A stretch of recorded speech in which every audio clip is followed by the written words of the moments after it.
السلام علیکم ورحمۃ اللہ وبرکاتہ۔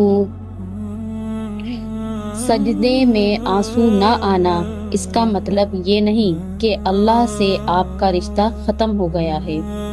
کبھی دل تھکا ہوا ہوتا ہے، کبھی انسان اتنی پریشانیوں سے گزرتا ہے کہ آنسو بھی نہیں نکلتے۔ اللہ کے نزدیک صرف آنسو نہیں، دل کا رجوع، اخلاص اور اللہ کی طرف لوٹنا بھی اہم ہے۔ اللہ تعالیٰ فرماتے ہیں، سجدہ کرو اور اپنے رب کے قریب ہو جاؤ۔ یعنی سجدہ صرف آنسو بہانے کی جگہ نہیں، اللہ کے قریب ہونے کا مقام ہے۔ سجدے میں آنسو نہ آئیں تو مایوس نہ ہو۔ ہر انسان کا ایموشنل ایکسپریشن ایک جیسا نہیں ہوتا۔ کسی کے آنکھوں سے آنسو آتے ہیں، کسی کا دل اندر سے ٹوٹ رہا ہوتا ہے مگر آنکھیں خشک رہتی ہیں۔ اللہ سے بات کرنا شروع کریں۔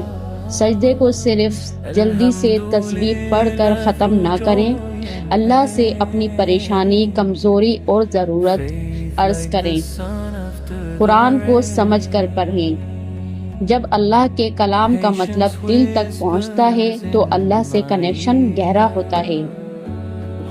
اپنے گناہوں سے توبہ کریں۔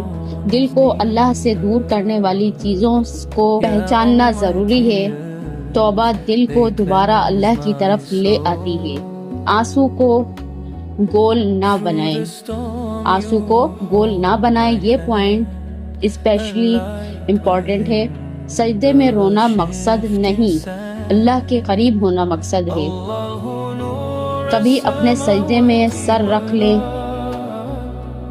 آنکھوں سے آنسو بھی نہیں نکلا۔ آپ نے سوچا شاید میرا دل سخت ہو گیا ہے، شاید اللہ مجھ سے دور ہو گیا ہے، لیکن ذرا رکیے، کیا واقعی ایسا ہے؟ ہو سکتا ہے آپ کے آنسو نہ نکلیں، لیکن آپ کا سجدے میں چلے جانا ہی اس بات کی نشانی ہے کہ آپ ابھی بھی اپنے رب کو ڈھونڈ رہے ہیں۔ ویڈیو پسند آئی ہو تو چینل کو سبسکرائب کیجیے، لائک کیجیے اور شیئر کیجیے۔ نیکسٹ ویڈیو تک کے لیے اللہ حافظ۔